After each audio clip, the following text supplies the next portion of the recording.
નમસ્કાર, હું છું બરખા. બુલેટિન ઇન્ડિયાના ખાસ કાર્યક્રમમાં સ્વાગત છે આપનું.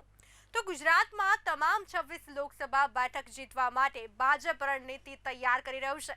ત્યારે 3 લોકસભા બેઠકો પર ફરીથી અસંતોષ ઊભો થતા ભાજપમાં ઘમાસાણની સ્થિતિ સર્જાઈ છે. શિસ્તબદ્ધ કહેવાતી પાર્ટી ભાજપમાં લોકસભા ચૂંટણીમાં અસંતોષ જોવા મળી રહ્યો છે. અગાઉ વડોદરા અને સાબરકાંઠામાં વ્યાપક અસંતોષ જોતા ભાજપને ઉમેદવાર બદલવા પડ્યા હતા, પણ હવે આ બંને બેઠકો પર ફરીથી ઉમેદવાર સામે અસંતોષ જોવા મળી રહ્યો છે. ગુજરાતમાં ભાજપે 26 ઉમેદવારો જાહેર તો કરી દીધા છે. હવે આ લોકો ચૂંટણી પ્રચારમાં પણ લાગી ગયા છે. ગુજરાતમાં બનાસકાંઠામાં રેખાબેન ચૌધરી, વલસાડમાં ધવલ પટેલ, આણંદમાં મિતેશ પટેલ, વડોદરામાં રંજનબેન ભટ્ટ અને સાબરકાંઠામાં ભીખાજી ઠાકોરના નામનો કકડાટ શરૂ થયો હતો. આ ઉમેદવારોએ તો ચૂંટણી પ્રચાર પણ શરૂ કરી દીધો હતો, પણ ભાજપે ગુજરાતમાં નવા પ્રયોગના ભાગરૂપે સાબરકાંઠા અને વડોદરામાં તો ઉમેદવાર બદલી લીધા છે. આ વર્ષે ભાજપમાં કકડાટ તો કોંગ્રેસમાં ટનાટન ચાલી રહ્યું હોવાનો ઉભરો સોશિયલ મીડિયામાં પરેશ દાનાણીએ ઠાલવ્યો છે. ગુજરાતમાં ભાજપ ભલે 26માંથી 26 બેઠકો 5 લાખની લીડથી જીતવા માટેના દાવા કરી રહ્યું હોય, પણ અંદરો અંદરનો કકડાટ ઓછો થઈ રહ્યો નથી. દર ચૂંટણીમાં કોંગ્રેસમાં થતો કકડાટ હાલમાં ભાજપમાં પણ જોવા મળી રહ્યો છે. સાબરકાંઠા, વડોદરા અને વલસાડ બેઠક પર નવા જાહેર થયેલા ઉમેદવારો સામે નારાજગીનો સૂર જોવા મળી રહ્યો છે. સાબરકાંઠા ભાજપમાં તો ઉકળતો ચરુ જોવા મળ્યો હતો.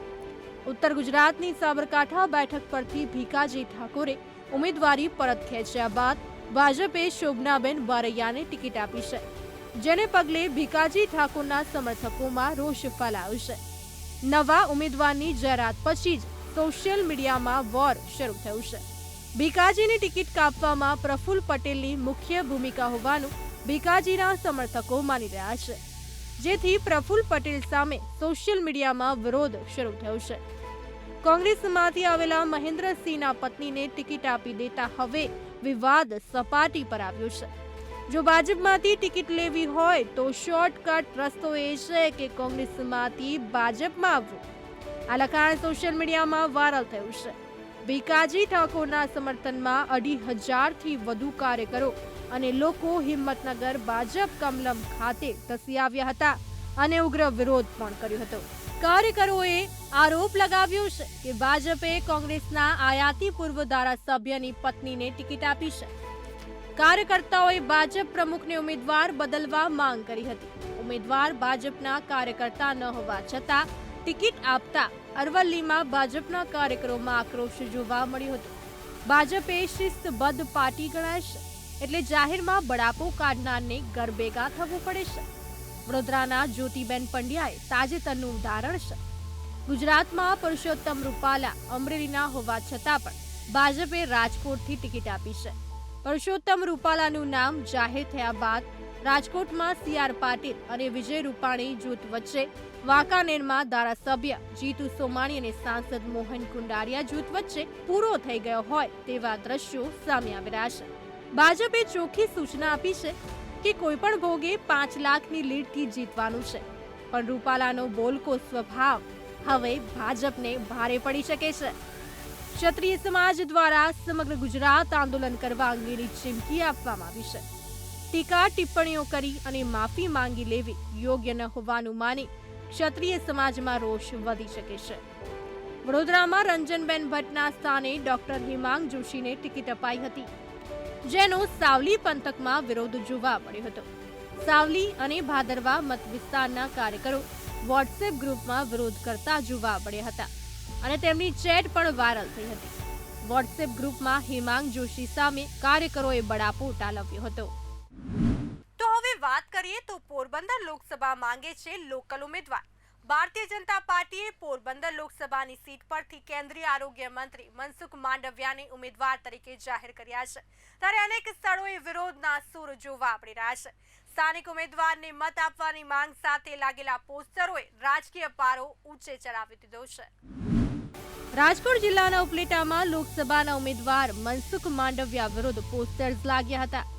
આ પોસ્ટર્સના વિડીયો સોશિયલ મીડિયામાં વાયરલ થયા હતા. ઉપલેટા તાલુકાના નવાપરા ગામમાં મનસુખ માંડવિયા વિરુદ્ધ બેનર્સ લાગ્યા હતા.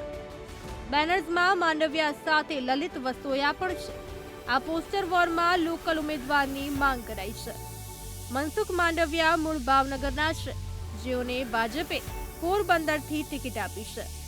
આ જ સ્થિતિ વલસાડમાં ધવલ પટેલ સામે છે, જેઓ મૂળ સુરતી છે, પણ ભાજપે વલસાડથી ટિકિટ આપતા આયાતી ઉમેદવારનો થપ્પો લાગ્યો. તો આ જ સ્થિતિ મનસુખ માંડવિયાની છે.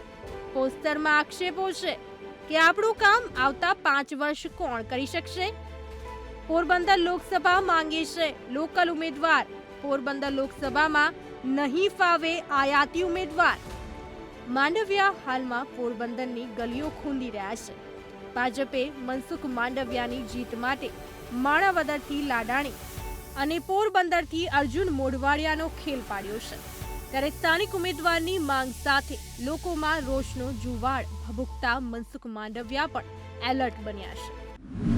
ભાજપમાં આયાતીઓને મળી રહેલી તકને કારણે અંદરોઅંદર વિરોધની જ્વાળા પ્રગટી છે. વર્ષોથી ભાજપ સાથે સંકળાયેલા લોકોએ જાનમાં હવે અણવર બનીને આવવાનો સમય આવ્યો છે. ભાજપમાં ઘરના છોકરા ઘંટી ચાટે પાડોશીને આટો જેવો ઘાટ સર્જાયો છે.